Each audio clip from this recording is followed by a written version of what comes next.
Hello, it's Rebecca here from Precious Pages Papercraft, and I'm back with a brand new layout for SpiegelMom Scraps. And I've gone all nautical today for this layout, and I'm going to use two different mixes from SpiegelMom. So we've got Vicky's Rainbow, and I've pulled out the red and the blues, and I'm also going to use Balloon Festival. They're both still available on the SpiegelMom store. I'm also going to be using the 1/4 inch tear tape. So I'll pop a link in the description box below there where you can get those products, and that will also give you an automatic discount on your shopping as well. So I've got this gorgeous wood grain paper. I've had this in my stash for ages. You've got one side is wood grain and the other side has got anchors all over it. But I wanted to use it as my background, but I needed to add a bit of texture to it, because I'm all about dimension and texture on my layouts. So I've cut it into strips, and then I'm going to kind of rebuild the paper just on top of some white cardstock, but I'm going to distress all of the edges first, and I've trimmed it down ever so slightly on one side, so that once it's distressed you'll see a bit of the white cardstock through the centre of each kind of strip, and then you'll also see a little bit of white around the outside edges as well, just to tie that all together. So I kind of thought having the distressed edges would bring in a bit more texture, give it a bit more of a kind of rustic, almost beachy feel. So that's why I'm doing that, and I'm just using an edge distresser for that. So once I've got all those pieces distressed, I'm just going to use that 1/4 inch tear tape just to stick them all back down and kind of rebuild it on my background. And this tape's really easy to use, it's just double-sided tape. I'm just going to stick one strip just down the centre of each piece, and then that will allow me just to kind of ruffle and distress the edges a bit further with my fingers at the end.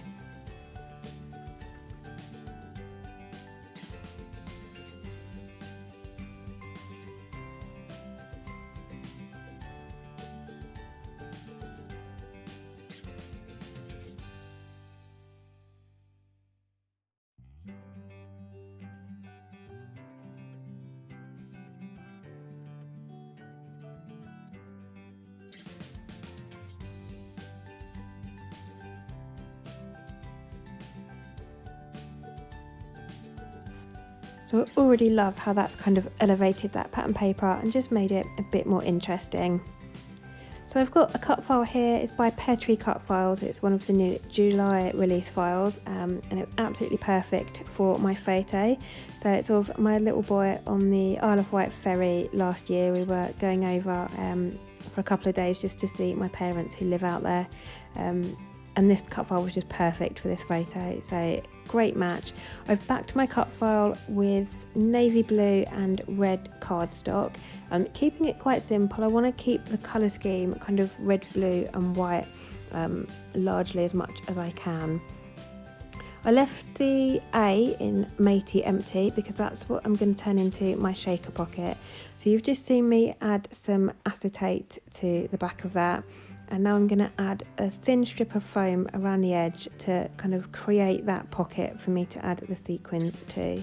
Now I would normally like to use the Big Mama foam tape roll that SpiegelMom sell, but it's a bit thick, and where it's quite sticky I struggle with my scissors to cut it thinner. So I've left that for the kind of the larger shaker pockets that I make, and just use this craft foam for now.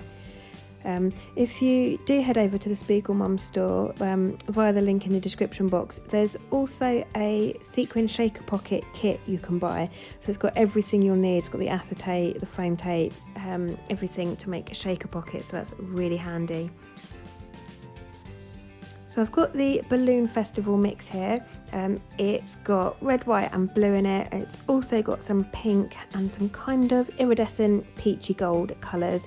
But for this layout I'm just picking out the red, white and blue sequins, and I'm going to fill my shaker pocket with those. This video is kind of an advert on how to not create a shaker pocket. I'm doing really well. I apply my glossy accents, and then I stick a bit of white cardstock on the back, and I turn my pocket over too early. I don't know what I was thinking, and all my sequins obviously all fell out where it wasn't stuck down properly. So a lot of them I can't rescue because they've gone in the adhesive, and it just means they're going to all stick together in my pocket, so I have to pretty much start again. So out comes the pack again. I fill it with more sequins, and I'll do it right this time. So Glossy Accents is really strong. I find it's great for shaker pockets because it holds really strong. So I've just left it on top of the cardstock for now, just while I have a bit of a tidy up, so that it forms that seal before eventually turning the pocket over again. And it doesn't take long to kind of stick, but yeah, I just turned it over straight away, which is a little bit silly, a bit too early. But now it's held, I'm able to just use my scissors and trim around the edge, and I love how that looks. It just works perfectly with the colours for the cut file, so really happy with how that's come out. So I want to have my photo and my cut file sitting in the centre of my layout, but I want to add a bit more of the colour behind my photo. I'm not really using any particular collection for this layout. It's a kind of bits and bobs layout.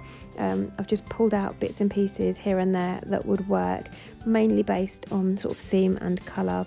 So these are just two plain coloured cardstocks I've got from a paper pad from a local craft store, not branded or anything, but the colours worked perfectly for this layout. So I've used the same red and blue that I used for the cut file. I've just added a couple of layers behind my photo, distressed the edges again just to tie in with kind of the rustic distressed look, and added some craft foam behind that just to raise that up off the page.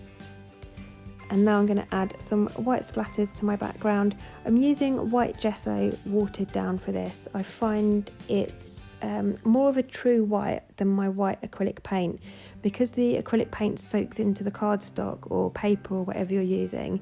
I find it kind of goes a bit see-through and takes on the colour of your background, whereas the gesso sits on top, so it stays a bit whiter.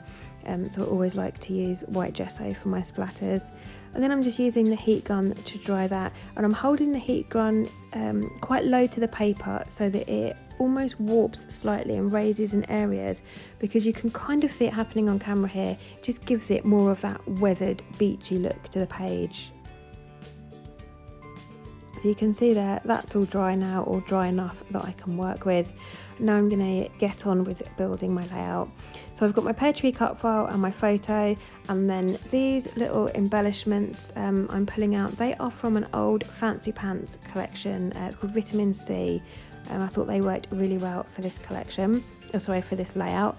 And that cute little seagull there on top of my white is from the new Simple Stories Sunkissed collection. So I raided my stash trying to find a seagull, and thankfully there was some in that collection because I couldn't find one anywhere else. And now I'm going to work my way around my layout, getting everything stuck down.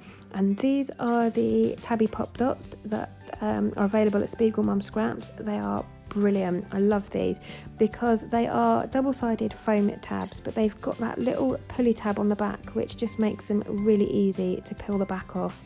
No faffing around, and it doesn't matter if you've got nails or not, or they're just so easy. You just peel that little tab and it all comes off, so really easy to use. I'm a bit gutted, I've almost run out of these, so we'll have to get some more, but they work perfectly for things like this, backing cut files and getting them stuck down. So I'm just going to go around adding those. I do use a couple of foam pads just in the slightly smaller areas, and back to the tabby pop dots for the ephemera pieces as well.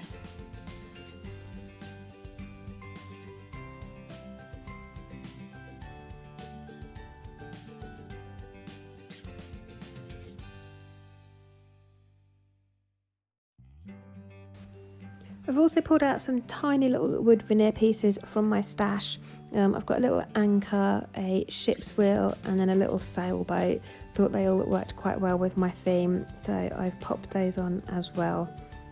And now I'm coming in with the sequins I pulled out from the Vicki's rainbow mix.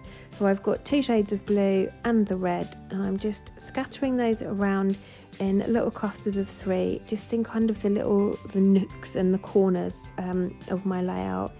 So I think I do about 6 or 7 little clusters in total, just in little groups of 3s. And then I'm going to use my glossy accents to get those stuck in place. And that is this layout complete. The eagle-eyed ones of you, or the seagull-eyed of you, will notice I've forgotten to stick my seagull down. I do realise at the end so I have to go back and stick him down. But other than that, that is me finished for today. So thank you very, very much for joining me. I will leave you with some close-ups. As I mentioned, I'll pop a link in the description box below to the SpiegelMom store. That will take you directly there and also apply an automatic discount to your basket at checkout, and that will be valid on everything except for next month's pre-order. So thanks again for joining me, and I shall see you next time.